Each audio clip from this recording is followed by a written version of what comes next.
How would you characterize where the mood is right now after 2 obviously disappointing weeks? Yeah, I mean, losing sucks. It never gets easier, and I think it's important for us to still, obviously come out here and work and expect good things to happen. And I know there's still a lot of belief in this team, and everyone believes in each other. And we at the end of the day have to go out there and execute on Saturdays, and transition, from practice to the game days, and we'll be all right. So that's the focus. When you evaluated the way that the passing game went against Oregon State, what stood out to you as the issues there, and how do you fix them? Yeah, I mean, I think everyone has to go out and execute the game plan, and pay attention to the little details. And I'm the first one to say it, that I got to be better. I will be better, and we just have to come together and execute the game plan at the end of the day. I mean, you never want to make excuses, but how much do you miss not having C.J. Smith and Jamal out there? Yeah, I mean, our room's deep, so we obviously have guys that'll come in, step up and make plays. But I feel for those guys. Obviously, would love to have them out here, and I think they feel the same way. Injuries suck, but I'm confident in our receiver room, and whoever's out there, I feel good. One of those guys, Cam Brown, is a guy who seems like he adds value to this room. He's not playing a lot, but he's kind of a coach on the sideline. He's a veteran guy. What do you see that he adds to that group? Yeah, he's very smart. He wants to learn and be in the right spots, and he's a great communicator in that sense. And I think as we go, he's going to get more and more reps. Obviously him just coming off an injury, it's tough to throw him right back in the fire. But he's a guy that we have a lot of belief in, and he's going to make some plays for us. Go back to Jamal. Obviously against Indiana State, you guys came out and targeted him right away to start both halves of that game. It seemed like he was going to be a very reliable target for you this season. Now you're not going to have him for maybe up to a month. Like, how do you adjust to that as a quarterback? Because I know it's just the next guy up, but also probably the way that I would assume, the way you've been kind of envisioning how the season might go, he was going to be a big part of who you were looking for. Yeah, I think in a season you're going to get hit with adversity, no matter injury, losses, and it's how you bounce back from that. And like I said, we have guys that are going to step up in that room, and for me, at the end of the day, I'm just going to go through my reads, and the defense will tell me where to go with the ball, no matter who's out there. So that's my approach, and but yeah. How do you keep your head up and you stay positive? It's got to be frustrating.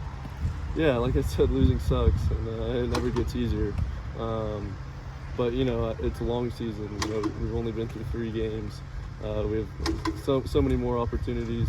So I think that's the bright side of it. And like I said, as long as we stay together in this locker room, and trust and believe in what we're doing, we'll be all right, and we're going to get it figured out. And staying on the field's been an issue too. Third down conversions.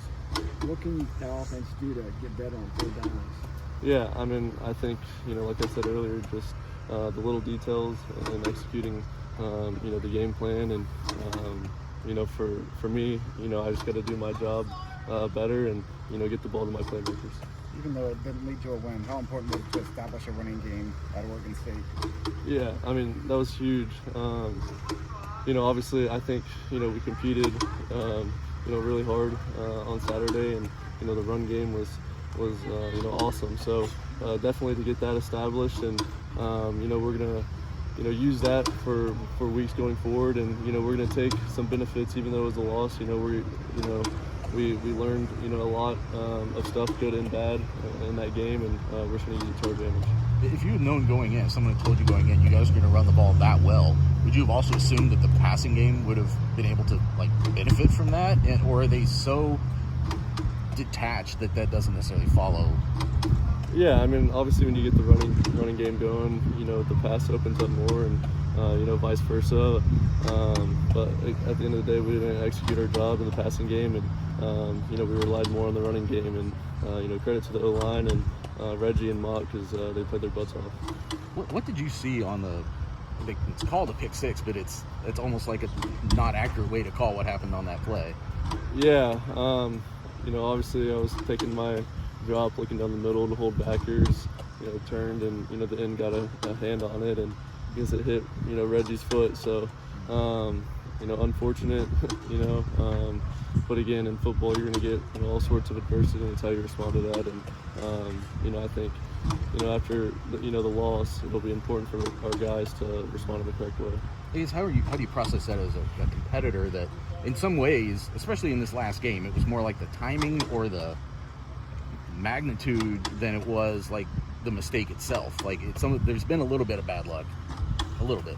Yeah, you know, obviously, you know, that play probably, you know, wouldn't happen, you know, if we did it 50 times again. You know, it's kind of crazy.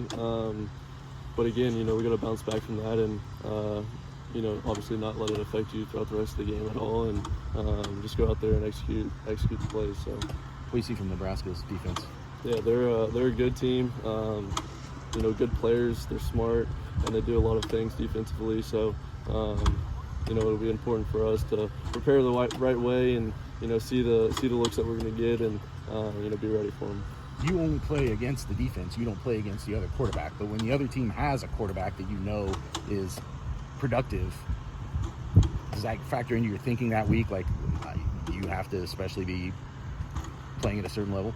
I mean, yeah. I mean, obviously, you know, their offense is a good offense, but at the end of the day, I'm focused on doing my job. You know, to me, it shouldn't matter what they do on offense because we expect to go out there and score every time we touch the ball. So, you know, that's my mindset. So I don't worry too much about that and just focus on our job.